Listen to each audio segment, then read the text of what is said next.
ક્યારે એવું લાગ્યું છે કે એક જ ઘરમાં એક જ છત નીચે રહેતા હોવા છતાં આપણે આપણા સૌથી પ્રિયજનથી માઇલો દૂર હોઈએ? આજની આપણી વાત બસ એવા જ એક સંબંધ પર છે જે આજના ફાસ્ટ ફોરવર્ડ જમાનાની ભાગદોડમાં ક્યાંક પાછળ રહી ગયો છે. આ એક ઘરની બે અલગ અલગ દુનિયાની અને એને જોડતા પ્રેમના પુલની એક હૃદયસ્પર્શી વાત છે. ચાલો આ અનુભવમાં જરા ઊંડા ઉતરીએ. આ સાંભળ્યું? આ ફક્ત શબ્દો નથી. આ એક માના હૃદયમાંથી નીકળેલો એક ઠંડો નિસાસો છે.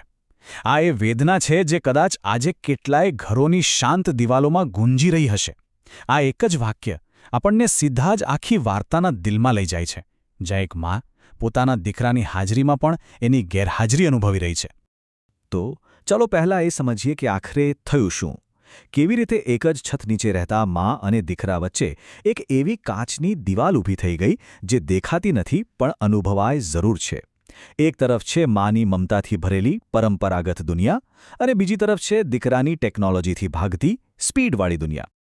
આ સંવાદો જ બધું કહી દે છે, ખરું ને? માની ચિંતા અને એનો પ્રેમ એના સાદા શબ્દોમાં છલકાય છે, અને બીજી બાજુ દીકરાના જવાબો એ એની વ્યસ્તતા અને એના ડિજિટલ જીવનની મજબૂરી બતાવે છે. અહીંયા વાતચીત તો થાય છે, પણ જે સંવાદ થવો જોઈએ, જે દિલથી દિલ સુધી પહોંચવો જોઈએ, એ ક્યાંક ખોવાઈ ગયો છે. માની દુનિયામાં તમે જોશો ને તો ઘડિયાળનો કાંટો જાણે ધીમે ચાલે છે. એ દીકરાના રૂમની બહારથી ચૂપચાપ પસાર થાય છે, અંદર ફોનની રોશનીમાં ખોવાયેલા દીકરાને જુએ છે અને એ કુંડો શ્વાસ લઈને બસ આગળ વધી જાય છે.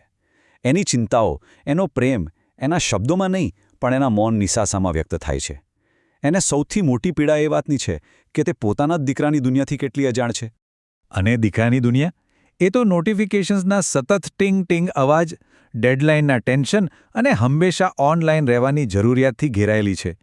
જુઓ, એવું બિલકુલ નથી કે માને પ્રેમ નથી કરતો, પણ આ 5G પેઢીની ગતિમાં એટલો વહી રહ્યો છે કે એની બાજુમાં બેઠેલી માનો શાંત ચહેરો અને એની આંખોમાં છુપાયેલી એકલતા એને દેખાતી જ નથી.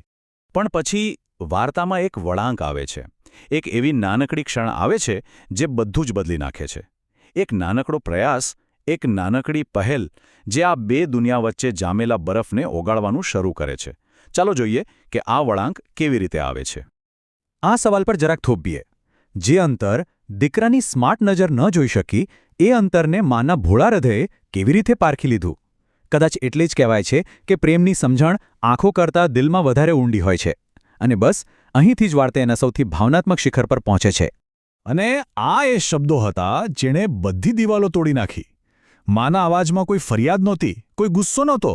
હતી તો બસ સંબંધને બચાવવાની એક માસૂમ વિનંતી.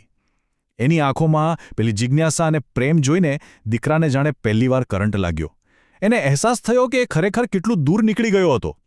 આ શબ્દો એના દિલમાં તીરની જેમ વાગ્યા. તો આ જ હતો એ ટર્નિંગ પોઈન્ટ. તે દિવસે દીકરાને સમજાયું કે ભૂલ માની જૂની વિચારસરણીમાં નહોતી, પણ તેની પોતાની બેદરકારીમાં હતી. એણે ક્યારેય માનો હાથ પકડીને એને પોતાની દુનિયા બતાવવાનો પ્રયત્ન જ નહોતો કર્યો. અને એની બધી હતાશા પશ્ચાતાપ અને જવાબદારીના અહેસાસમાં ફેરવાઈ ગઈ.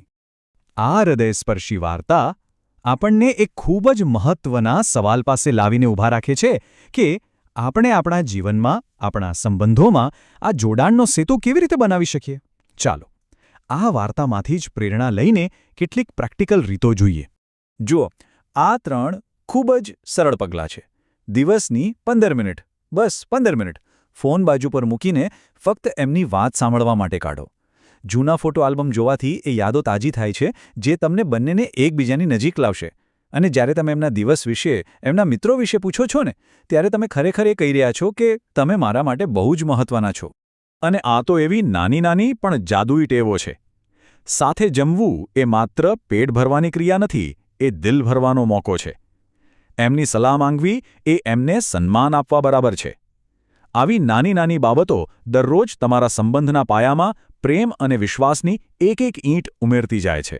સારું, તો હવે આ બધા વિચારોને હકીકતમાં કેવી રીતે બદલવા, એના માટે અહીં એક નક્કર એક્શન પ્લાન છે. આ સંબંધોના સેતુને ફરીથી ધબકતો કરવા માટેનો એક 7 દિવસનો પડકાર સમજી લો, જે કોઈ પણ તરત જ શરૂ કરી શકે છે. આ 7 દિવસીય યોજના પર એક નજર નાખો.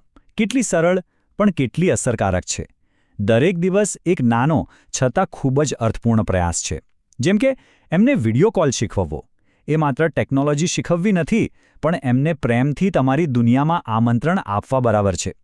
અને 7મા દિવસે પ્રેમ વ્યક્ત કરવો, એ તો આ સેતુ પર સોનામાં સુગંધ ભળવા જેવું છે. હવે આપણે આખી વાતના સાર તરફ આગળ વધીએ. આખી વાત જે એક શાશ્વત સત્ય પર આવીને ઊભી રહે છે. એ સત્ય જે સમયની સાથે ક્યારેય બદલાતું નથી. બસ આ એક વાક્યમાં આખી વાતચીતનો નિચોડ આવી ગયો.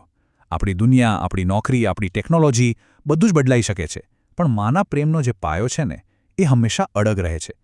આપણે ફક્ત એ પ્રેમને અનુભવવા અને સમજવા માટે થોડોક સમય કાઢવાનો છે. આ એક વિચાર છે જે આપણને બધાને એક ક્ષણ માટે રોકાઈને વિચારવા પર મજબૂર કરે છે. સંબંધો સાચવવાનો સાચો સમય પછી ક્યારેય નથી હોતો, એ હમણાં જ હોય છે. કારણ કે એકવાર જો સમય હાથમાંથી સરકી જાય તો પછી પાછળ ફક્ત અફસોસ જ રહી જાય છે. તો અંતમાં આ પ્રશ્ન આપણા સૌ માટે છે. આખી વાત સાંભળ્યા પછી આજે આપણે એવું કયું એક નાનું પગલું ભરીશું જે આપણા સંબંધોમાં એક મોટો અને સકારાત્મક ફેરફાર લાવી શકે? જવાબ આપણા બધાના હૃદયમાં જ છે. બસ એને શાંતિથી સાંભળવાની જરૂર છે.